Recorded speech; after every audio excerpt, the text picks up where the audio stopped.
আসসালামু আলাইকুম বন্ধুরা, কেমন আছো সবাই? সিস্টার কুকিংয়ে আবার একটা নতুন রেসিপি দেখার জন্য সকলকে স্বাগত। শীতকালীন পিঠে পুলি খাওয়ার মজাই আলাদা, তাই তোমাদের কাছে নিয়ে চলে এসেছি এই রেসিপিটা নিয়ে। এটি হচ্ছে পুলি পিঠা বা দুধ পুলি, যেটাই তোমরা বলবে। চলো তাহলে শুরু করি রেসিপিটা। আর তোমাদের কাছে অনুরোধ রইল রেসিপিটা শেষ পর্যন্ত দেখবে, আর আপনজনদের সঙ্গে রেসিপিটা ভালো লাগলে শেয়ার করে দিবে। আর দেরি না করে রেসিপিটা শুরু করা যাক। সবার প্রথমে আমি এখানে 3 লিটার মতো দুধ নিয়ে নিয়েছি। দিয়ে দুধটাকে জাল দিয়ে আমি ঘন করে 1.5 লিটার করে নিয়েছি। তোমরাও এইভাবে দুধটা ঘন করে নেবে। যতটা পরিমাণ দুধ নেবে ঘন করে তার হাফ করবে, তাহলে পুলি পিঠার স্বাদটা ভালো আসবে। এবার একটা কড়াইয়ের মধ্যে আমি 1 লিটার মতো জল দিয়ে দেবো। জলটা ফুটে এসেছে। এবার এর মধ্যে আমি 1 চামচা মতো লবণ দিয়ে দিলাম,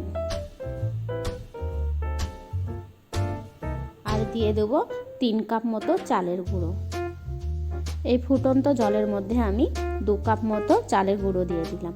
দিয়ে জলের সঙ্গে চালের গুঁড়োটা ভালো করে মাখিয়ে নেব।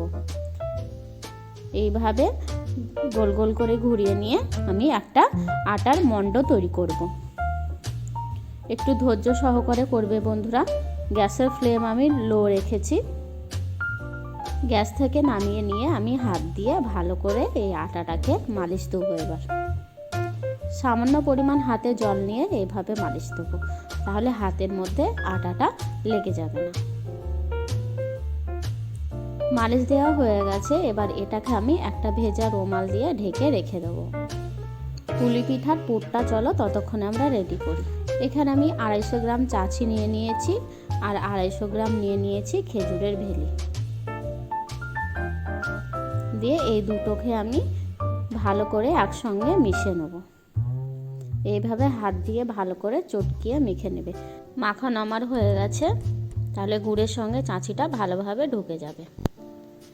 একটুখানি আমি কুমির নিয়ে নিয়েছি। দিয়ে এটাকে আমি গোল শেপ দেবো।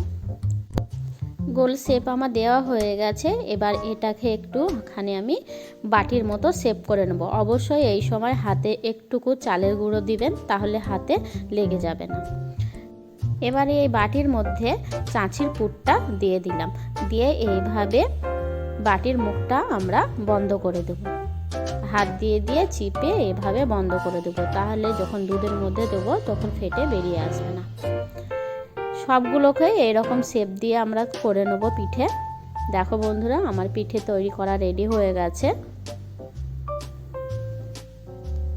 দুধটা এদিকে ফুটছে। এবার এই ফুটন্ত দুধের মধ্যে আমরা তৈরি করে রাখা পিঠেগুলো দিয়ে দেবো। ঠিক একইভাবে সব পিঠেগুলো দুধের মধ্যে দিয়ে দেবো। এই সময় গ্যাসের ফ্লেম একটুকু বাড়িয়ে নেবে বন্ধুরা। আমার এই পুলি পিঠা বা দুধ পুলির রেসিপি তোমাদের যদি ভালো লেগে থাকে তো আমার চ্যানেলটাকে সাবস্ক্রাইব করে দিও, আর আপনজনদের সঙ্গে আমার রেসিপিটা শেয়ার করে দিও। আর যারা ফেসবুকে দেখছো তারা পেজটা প্লিজ ফলো করে দিও, আর কমেন্ট সেকশানে জানাবে আমার এই রেসিপিটা তোমাদের কেমন লাগলো। মিষ্টির জন্য এখানে আমি খেজুরের ভেলি দিয়ে দিয়েছি 150 গ্রাম মতো। তোমাদের যদি খেজুরের ভেলি যদি অ্যাভেলেবেল না থাকে তোমরা এখানে চিনিও দিতে পারো। খেজুরের ভেলিটা দিলে এর ফ্লেভারটা খুব ভালো আসে। এবার হালকা করে পিঠেগুলো আমি নেড়ে দেবো। সব পিঠেগুলো আমার দুধের মধ্যে দেওয়া হয়ে গেছে। দেখো কি সুন্দর ওপরে ভেসে উঠেছে। দুধ ও পিঠেগুলো দেখো ফুটে গেছে, আর পিঠেগুলো আমার দুধের ওপরে ভেসে উঠেছে। তার মানে তোমরা বুঝে নেবে যে পিঠেগুলো দুধের মধ্যে সেদ্ধ হয়ে গেছে। বাস আর 2 মিনিট মতো ফোটাবে বন্ধুরা। দিয়ে গ্যাসের ফ্লেমটা বন্ধ করে দেবে। দিয়ে তোমরা ঠান্ডা হোক গরম হোক যার যেটা ভালো লাগে সেইভাবে পরিবেশন করবে দুধ পুলি। দেখো বন্ধুরা, আমার পিঠেগুলো একটাও ভেঙে যায়নি, সবগুলোই এরকম গোটা আছে। তোমরা যদি আমার এই পদ্ধতি সেম টু সেম ফলো করো তাহলে তোমাদেরও পিঠে এরকম গোটা হয়ে থাকবে, ভাঙবে না। বন্ধুরা, আমার এই পিঠের রেসিপি কেমন লাগলো কমেন্টে অবশ্যই জানাবে। আবার দেখা হবে পরের একটা রেসিপি নিয়ে। সবাই ভালো থেকো, সুস্থ থেকো, টাটা।